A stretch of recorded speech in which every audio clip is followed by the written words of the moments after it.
Does anyone in the audience have an example of a benefit they get from smoking? Anyone? There's over 100 people in the seminar this evening. Surely someone might have something, or anyone? I didn't think so. The good news is, folks, that there is not one benefit from smoking. If there was, these tobacco companies would be telling everybody about it. Years ago, if you were cool or you were successful, it was the thing to do. But it's not anymore. Those days are long gone. It's getting harder and harder in Canada, especially, to smoke anywhere publicly. You can't smoke in restaurants, you can't smoke in stores, you can't smoke on a plane, you can't smoke in a hall, you can't smoke just about anywhere. It's getting very, very difficult. Every year the Canadian tobacco companies do a census of the population in our country, and they allocate an average of $13 per person to put together a budget to advertise to you, the smokers, or to potentially find new smokers to buy their products. It's absolutely crazy. The numbers in the States are even bigger, but here in Canada, in our small little country, $400 million is spent to keep you smoking and to find new potential customers. Do you really know what you're spending and what it's costing you to smoke? What is this bad habit taking from you and your family, your retirement, your savings, from your hard-earned paycheck? Do you know that number? Because the fact is that most people that have a bad habit, a bad craving, a bad addiction, they overlook those numbers very, very easily. For example, when you go and get gas and fill up your vehicle, you might grab a pack or two of cigarettes.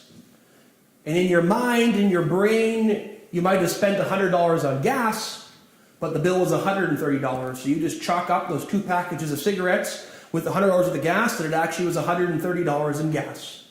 And when you go to the grocery store and you spend $200 at Costco, and you go grab yourself a carton or grab yourself a couple packs, the bill then goes from $300 to $500, and that just gets chalked up to shopping costs. The grocery cost for the month was $500 at Costco. But really, it was $300 because $200 of that was cigarettes. The same goes with people that buy lottery tickets. And if I tracked something I was doing and the numbers got away like they do with someone that is smoking or someone that is drinking or gambling, it would stop me dead in my tracks. So my question to you is that, do you really know what it costs you to smoke? And as you can see on the screen, I'm going to put some numbers up there. Most people don't think about it. They don't want to know the numbers, but when they do see them, this flips the switch. The light bulb comes on. You're smoking half a pack a day. You are spending $60, give or take, per week, $240 per month, $3,000 plus a year. For someone in this room, a high school student, we have some young people here that are smoking a half a pack a day, that in 1 year, if they just started today, a year from now, they're going to spend a minimum of over $3,000 smoking half a pack a day. There's your tuition to college. Most people that we get to our seminar smoke a pack a day. So, if you look at those numbers, $15 a pack, $105 per week, $400 plus per month, $5,400 per year, $28,000 in 5 years, $55,000 in 10 years, and $140,000 in 25 years. These younger people that are in the room that start smoking, or have been smoking probably already for 3, 4, 5 years, will smoke for another 15, 20 years, will spend $120,000, $130,000, $150,000 as things begin to increase as normal. $650 a month, that's a car payment. A real nice car, a nice car payment. Over $8,000 a year is spent in smoking. $40,000+ in 5 years, $82,000+ in 10 years, $205,000+ in 25 years. Absolutely scary. We have a number of husband and wife teams that are here today that smoke 3 packs a day. They smoke a pack and a half each per day. Crazy. Absolutely crazy.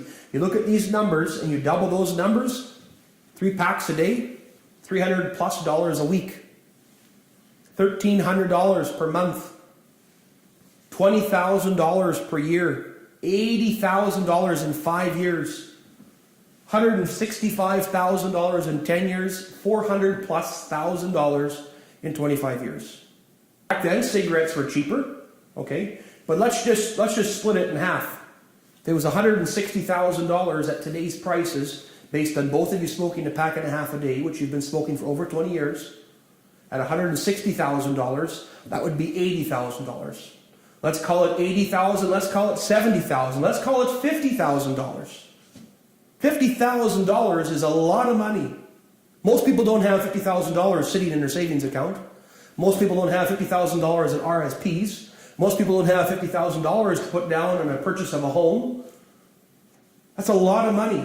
When you think about what you're spending on cigarettes, on a habit, on an addiction that you think that you need, the numbers alone would stop me in my tracks.